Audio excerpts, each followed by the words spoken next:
Hello friends, welcome to the channel. நம்ம இன்றைக்கி ஈஸியாக சிம்பிளாக ஒரு சிக்கன் கிரேவி எப்படி செய்கிறதுன்னு பார்ப்போம். இது 1/2 kg சிக்கன் எடுத்து வச்சுட்டுருக்கேன். அப்புறம் 1/2 ஸ்பூன் மஞ்சத்தூள் போட்டுக்கலாம், 2 டேபிள் ஸ்பூன் மிளகாத்தூள், அதாவது தனியா மிளகாத்தூள் போட்டுக்கலாம், ஒரு ஸ்பூன் கரம் மசாலா தூள், 2 பச்சை மிளகா, 2 பெரிய வெங்காயம் நைஸாக கட் பண்ணிட்டுருக்கேன், அதையும் போட்டுப்போம். அப்புறம் 3 தக்காளி அதையும் சேர்த்துக்கலாம். உப்பு தேவையான அளவு உப்பு, 2 ஸ்பூன் இஞ்சி பூண்டு பேஸ்ட்டு, அப்புறம் 2 டேபிள் ஸ்பூன் எண்ணெய் விட்டுக்கலாம். கருவேப்பிலை கொத்தமல்லி சேர்த்து நல்லா சிக்கனோடு சேர்த்து இந்த மசாலாலாம் சேர வரைக்கும் நல்லா பிசைஞ்சு விட்டுக்கலாங்க. சிக்கனோட எல்லா மசாலாவும் நல்லா சேர்ந்து கலந்து விட்டுக்கலாம்.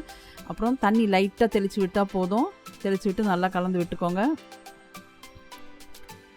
அவ்வளோதான். குக்கரை அடுப்பில் வச்சு மூடி ஒரு 2 விசில் சத்தம் வர அளவுக்கு விட்டால் போதும். 2 விசில் வந்துட்டுங்க. ஆஃப் பண்ணிவிட்டு நம்ம ஸ்டீம் அடங்கின உடனே குக்கரை திறந்து பார்க்கலாம். அவ்வளோதான். எப்படி வெங்காயம் தக்காளி எல்லாம் நல்லா இழஞ்சி வந்திருக்கோங்க.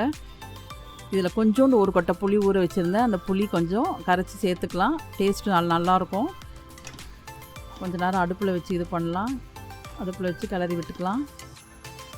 தாளிப்பு தேவையே இல்லை. தாளிப்பு வேணும்னா சேர்த்துக்கலான்றதுக்காக தான் போட்டுக்கேன். 1 டேபிள் ஸ்பூன் எண்ணெய் விட்டு 2 பட்டை 2 லவங்கம் கருவேப்பிலை போட்டு தாளித்து கொட்டிக்கலாம். எனக்கு முன்னாடி எண்ணெய்லாம் கூட விட்டுட்டோம், கரம் மசாலாவும் விட்டாச்சு. அதனால் தாளிப்பு தேவையில்லை, வேணும்னா சேர்த்துக்கலாம்.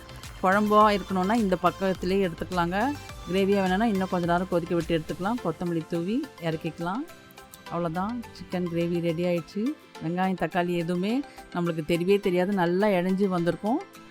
நம்ம வதக்கி செய்கிறத விட இது இன்னும் டேஸ்டியாக இருக்கும். செஞ்சு பாருங்கள். இது சப்பாத்தி, சாதம், இட்லி, தோசைக்கு எல்லாத்துக்குமே சூப்பராக இருக்குங்க. செஞ்சு சாப்பிட்டு பார்த்துட்டு எப்படி இருக்குன்னு சொல்லுங்கள். தேங்க்ஸ் ஃபார் வாட்சிங்.